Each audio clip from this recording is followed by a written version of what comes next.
Le 11 décembre 1973, à Santiago de Chili, le ciel s'assombrit sous les hélicoptères militaires. Dans le palais présidentiel de la Maneda, un homme attend la mort. Son nom, Salvador Allende, le premier président marxiste élu démocratiquement au monde. Mais ce qui s'est passé ce jour-là n'est pas un simple coup d'État, c'est une partie d'échec, planifiée depuis Washington. Une guerre froide, silencieuse, une opération clandestine, signée CIA.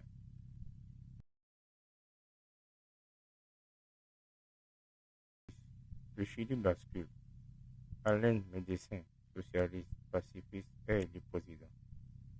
Il veut une révolution sans violence.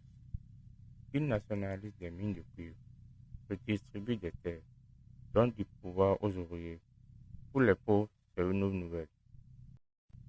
Mais pour Washington, c'est une menace rouge. Un passeport dessus. Henry Kissinger, alors conseil de Nixon, dira: pourquoi devons-nous laisser un pays devenir marxiste simplement parce que son peuple est irresponsable?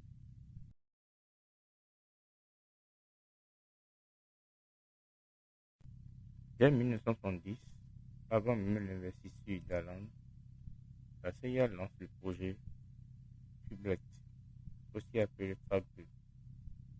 Objectif: saboter l'économie chilienne, financer des grèves, manipuler les médias et soudoyer les officiers de l'armée.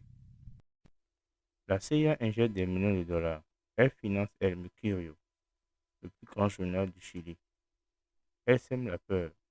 Le communisme arrive, vous allez tous perdre.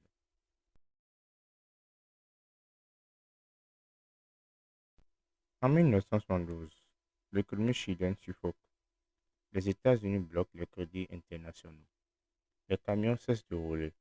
Les rayons se vident. Des files interminables. Le peuple se retourne. Mais Alain tient. Il refuse de devenir un dictateur. Il respecte la démocratie. Et c'est cela son crime.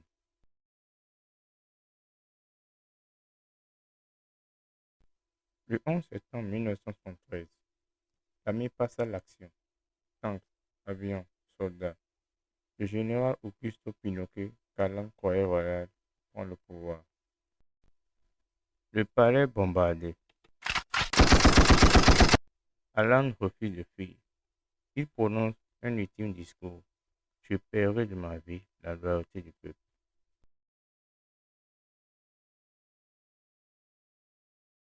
Pinochet impose une dictature sanglante, arrestations massives, torture, camps de concentration, plus de 3000 morts, des dizaines de milliers de disparus.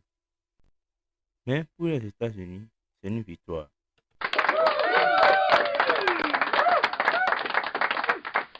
Le Chili est libéré du communisme. Pendant 17 ans, Pinochet dirige d'une main de fer, avec le soutien tacite de l'Occident.